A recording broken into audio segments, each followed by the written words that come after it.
really packed session, and we have it really full of very exciting things to do.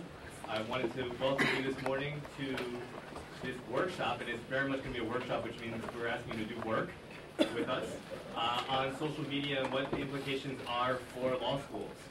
And we have an excellent group of moderators who will be helping lead all the small group discussions.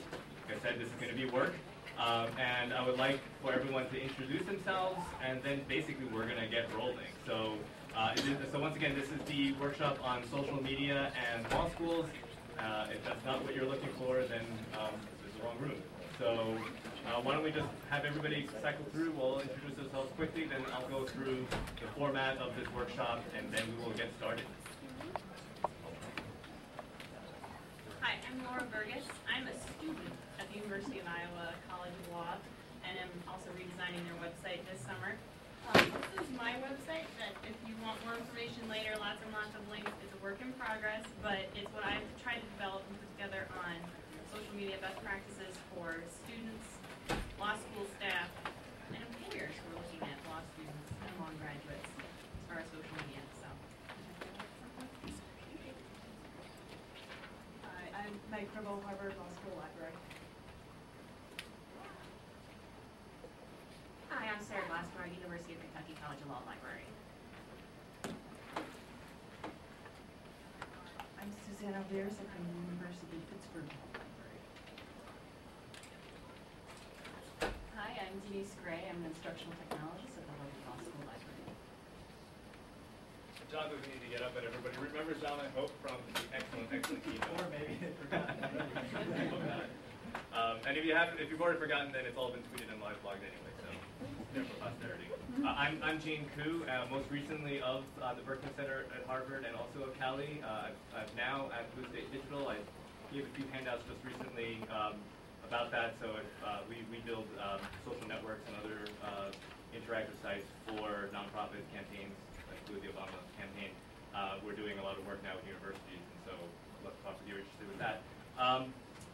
This morning, our workshop is going to, we're going to be breaking out into small groups to talk about all the different facets with which social media interacts with law schools. There's so many different ways, and what we're asking you to do is basically break out into small groups and discuss each of those, and then come back.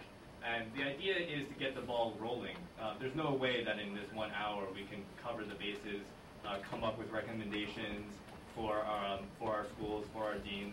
But what we can do is get this conversation started and start thinking about where should the conversation go next. It might be that we decide that there ought to be some kind of school-wide policies or best practices that schools should think about adopting, in which case the conversation should probably keep going in another venue with more people participating. But what we want to do this morning is to get that ball rolling. Just establish some just baseline understanding amongst this group. I'm just curious what our starting point is. And just by a show of hands, I want to get a sense of whether your school, the school itself, the institution, has a Facebook page that you manage. Okay. Does it have a Facebook page that you don't manage? Do you have an official school Twitter account that you use regularly? Harvard does, right? Because I get, or if it's not, then someone's masquerading at Harvard. Actually, so then do you have any unofficial tweets coming out for your school? Yeah, all right. And then do you have guidelines for your students for social media? No? How about your professors? Things like, should they friend their students on Facebook? Or on LinkedIn or whatever? No? Okay. What about your administrators and other staff? Okay. So that's basically the conversation we want to have this morning is should there be guidelines or policies? And if so, what might they be? Or should, whether they be hard guidelines or simply just best practices and recommendations, or even just a training program, ideas of what to do. People have brought up a lot of potential risks that are associated with social media. Things like not getting a job because you were posting too many pictures of yourself drunk. Things like that. But then one of the things we also wanted to talk about was what are the possibilities of social media? How can you use social media to expand possibilities so that instead of students losing a job opportunity, how can social media help them get better job opportunities? how can you use social media to connect your alumni with your current students or your alumni with other alumni so that everybody benefits? How do you use it to reach out to your prospective students and get them involved? And so what we're going to do is break out into small groups. It may not be very small. We'll see how they turn out. We have 5 topics, and what I'd like to do is for each person who's moderating the group to raise their hand when I describe that group so that you'll see whom you're going with. One topic will be social media in teaching and learning, and Denise will be leading that group. So that will be anything related to how students are learning, how professors are teaching. Those two may not be related. So that's the first topic. The second is social media in research, writing, and publishing. And that will be Sarah. Oh, no, did I write that down wrong? Oh, sorry. Apologies. Suzanne and John, if you don't mind being on that as well. Okay, great.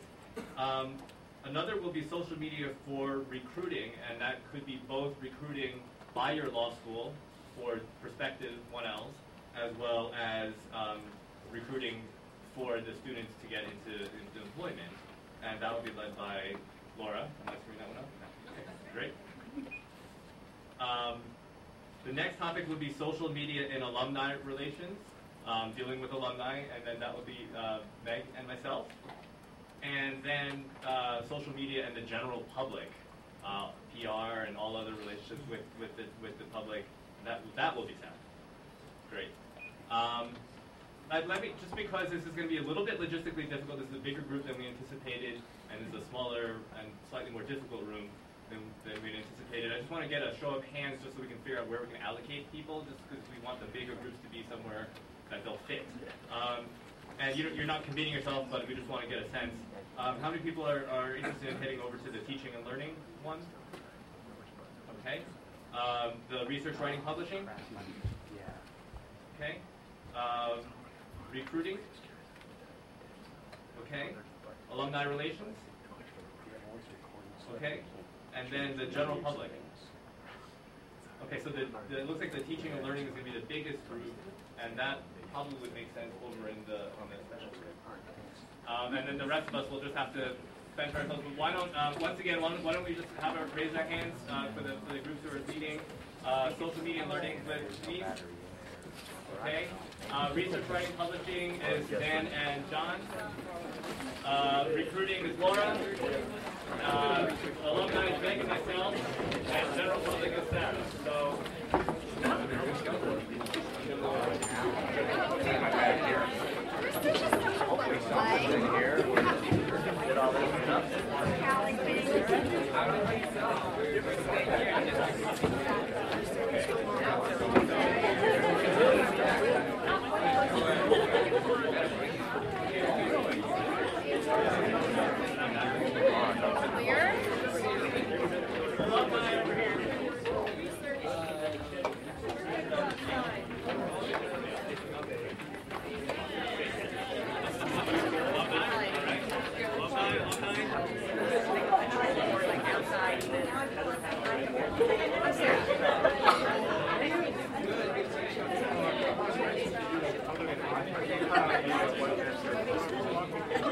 Okay, so alumni could be across the hall of the library entrance.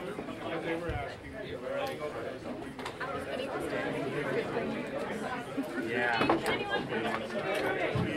let's head outside. Onto the deck. So I could get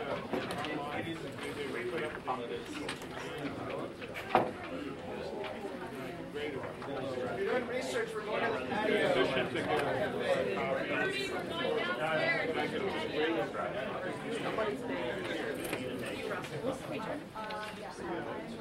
Yeah, give them camera. Yeah. Talk about, what is this, Facebook? Don't put any incriminating photos online. And if your friends tag you in an incriminating photo, they can take it down. Here we go.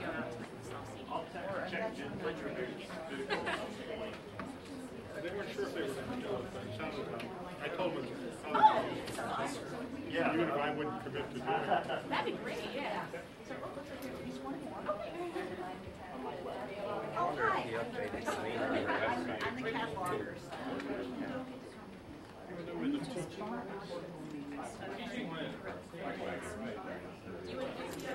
Yeah. Yeah, yeah. Yeah, so Sonic Foundry guy's here somewhere. He's the one that hooked it up. She's gonna bring us all over. They're doing this for free, just to demo it. Oh, there he is. Yeah. Yeah, give it a camera feed, it captures the PowerPoint from the laptop, and kind of interlaces them. Where did the alumni group get? Do you know? This is a time lag. I didn't hear anymore. That was a big scramble for nothing, but that's okay.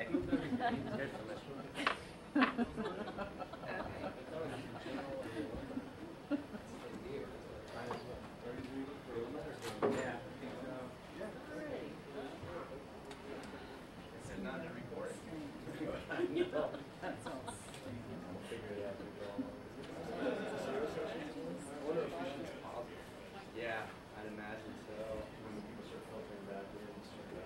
Yeah, if you want to try to figure out how to get that text off of it, feel free to click around. Try my hand. Yeah.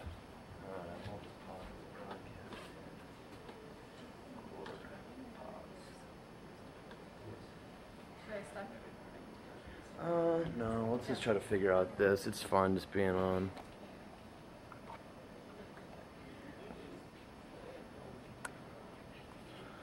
No idea how to do this kind of thing. Shift. There's got to be a button for it. One would think. Digital effects.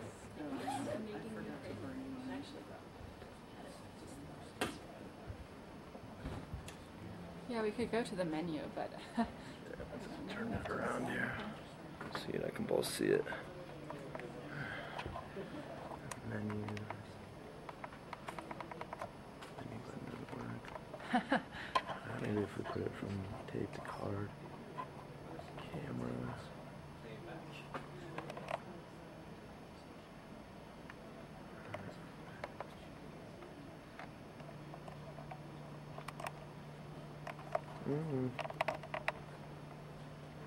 I want to stay on schedule, so look, it sounds like there was a lot of really exciting conversation. We certainly had a great conversation in the alumni networking group. In fact, I think the research group is having so much fun they haven't come back yet. And I think there's another group too. But what we're going to do right now is have each of the moderators basically summarize some of both the issues and the potential responses that were raised in each of the groups. And then the last 5 minutes to talk about what we can do next. So why don't we start with Okay. So we were with the alumni group, and one of the first things that came up is that you have alumni of all different generations. Some of them don't even know how to use email yet, so how do you manage all those different streams? You consolidate, you do the same thing everywhere. Someone mentioned towards the end, if you do the same thing everywhere, you might not be getting the whole aura of need of that particular network, and you might scale all of them and try and do that. So that was an issue. We also have the issue of we're wanting to push our stuff out to people, but are we really pushing out what they want? If they're alumni, they're probably interested in jobs, girls, connecting with other people. So how do we figure out what they want and match that up with what we're doing? Some stuff that a lot of us probably talked about were how do we, what best practices do we want the vendors to offer us? What do we want as far as content from Facebook and from LinkedIn? Someone mentioned that LinkedIn used to allow people to claim sort of their group to be their official group of their school, and they're not offering that anymore. So that's a loss. And then of course we have resistance from faculty who are looking at this and doing nothing but liability. That probably came up a lot as well. And then as far as continuing the conversation, we're sort of wondering where do all the alumni directors meet? There's some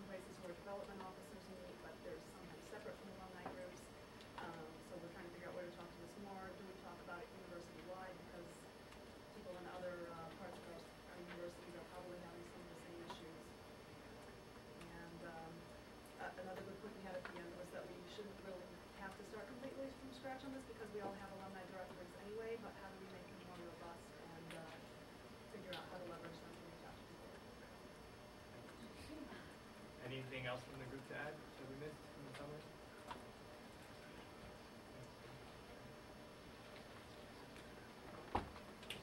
Okay, for the public group, one of the things we first tried to do is define what is the public. For some schools, that included alumni, some, and they were more just part of the family, or attorneys, public patrons, people who are looking for legal information on their own, who didn't want to consult an attorney, and the media. Some of the problems, if you're using a social media site like a blog, university officials aren't too keen on having that hosted on official university servers, so there would be a problem with going outside, having pay sites to deal with stuff that you can't really have on your official site, but there are workarounds. You can put an RSS feed then of your university or your law school blog on your official site, and nothing is hosted on the official site that way. Another problem is the target that you're going for is not following your social media sites. In the library world, a lot of librarians are following other Facebook pages, but the people you're trying to target aren't necessarily doing that, and it's hard how to roll that out and that's one of the challenges, how to roll it out, get people to know about your social media site. And one of the things that we really spent a lot of time talking about was dealing with the media. Right now, a lot of law schools will have a contact sheet, so Professor X is an expert in con law. If you want to have a quote for a news story about that, here's how you could contact them. Just some problems dealing with that. CVs getting posted without and home addresses will be on the CV, so that's obviously not good. So something to look out for.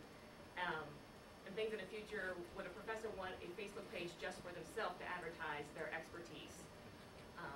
And another thing, and this was probably the one that got the most excitement out of us, social media is not just Facebook, it's not just blogs, it's also Wikipedia. Some, depending on where you are, there are law professors with a Wikipedia page on themselves. But Wikipedia's terms of services, you're not allowed to edit your own page. Who edits the page of a professor at your school? In case they had a research assistant do it for them. So this is another thing to kind of remember to keep looking outside the box as far as what counts as social media. And let's see if there's anything else pertinent. I think that pretty much was all of our general issues that we talked about. Thank you.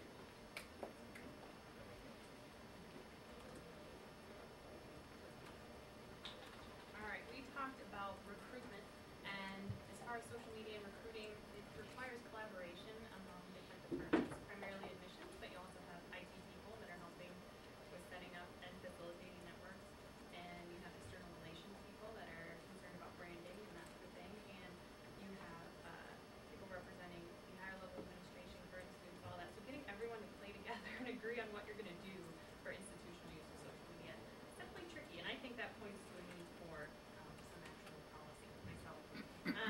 We decided that it's a good idea to get to know the different networks and recognize that people use different networks in different ways. A lot of the students, their number one network is Facebook. They might not want the institution there or there in a way that they can't relate to. There was one school who's developing their own site using Yangi, which is very good. That's for current students. Yeah. Which I think is great. And another school that has videos on YouTube for prospective students saying why you should come to their school. It's important to have students involved in doing the outreach to potential students, which I think that's the best way to make connections that are relevant to the incoming class. But it's also important that you have to invest in your social media plan and whatever you're doing, and see it in the same way that you would other recruitment, and actually allotting resources to keep it up to date. We talked about how when you have a Facebook page and you let it go stale, or you have blogs that only get posted on once or twice, that looks bad and people they're not going to come back, they don't appreciate that. And just seeing it as an investment is hard because it's so easy to do, just to try and run with it and then forget about it. And then there's the question of the data and how valuable this actually is. Are schools actually able, or will they be able to get new students, higher quality students, students that stick around, whatever their priorities are? We don't know, and I think it's on all of us when we start implementing these things, especially if we have policies that are guiding us to do so, to keep track of that and try and have some kind of benchmarks that we can follow and give feedback to others in the industry to say, hey, this is a positive thing.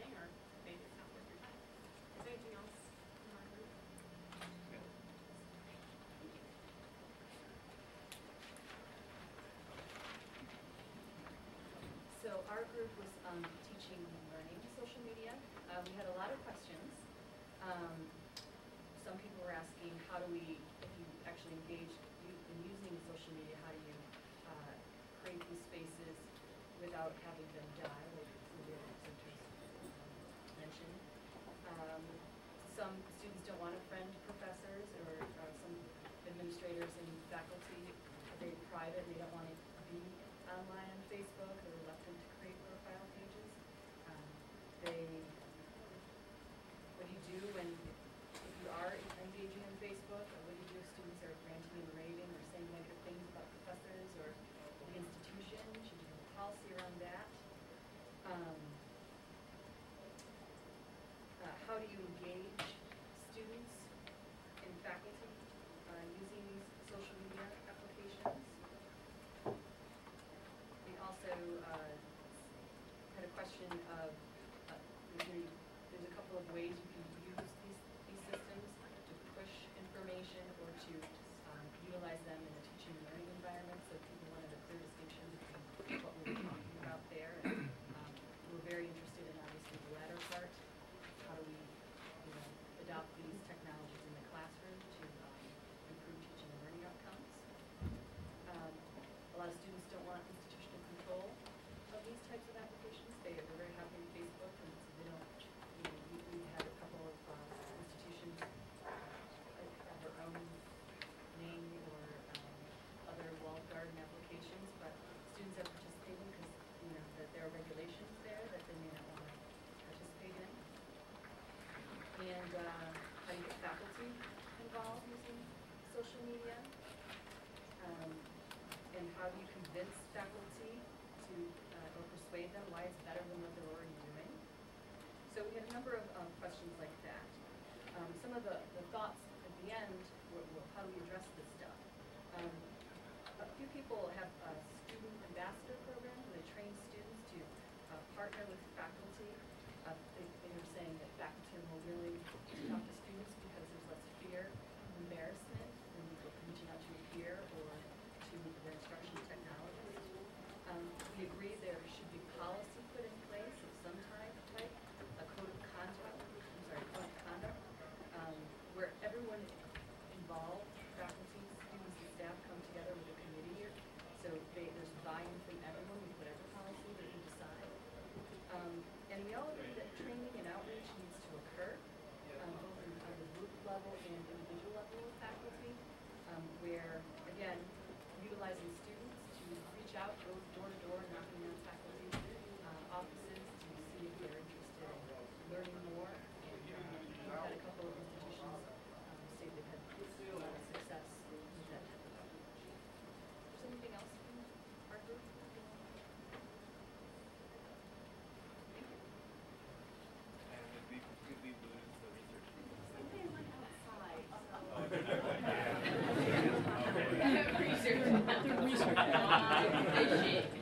That's right. Well, actually, Laura, do you want to just talk very quickly about this website? Because one of the big questions we have is where are we going to go with this conversation? This came up with our alumni group. There is no space that we know of for this conversation to happen. Our sense is that if some of these actually seem like very pressing issues, there have been some really major incidents that have happened on social networking sites where the students have been, and where actual lawsuits have taken place. I believe it was at Yale that you had students basically bullying each other. And so there are kind of actual implications for us in a lot of different ways. And it feels to me like we ought to have some continuation of this conversation, whether it's at AALS or some kind of bigger convening of a larger group of people, including deans and other people who are making policies for schools. And we want to talk about how to move that forward. So I don't know if you want to talk about this. The site is very raw, and it's very preliminary, but there's commenting enabled on every page, and it's divided up into sections. So if you have thoughts that you would be willing to share, that might be a place we could compile it for now. I'm looking for some institution, to take over essentially what would be the site and create a wiki or some kind of community space for people to give feedback and post their draft policies and that kind of thing. There are mostly draft policies out there, actual documents that you can look at for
roll out a new webpage for recruiting undergrads, and it's very Web 2.0 looking, and it's very different than anything we've done before. And I mean, and someone posted our new page is awful. Now, it's different, you know, and we're not the audience. The staff is not the audience for this webpage.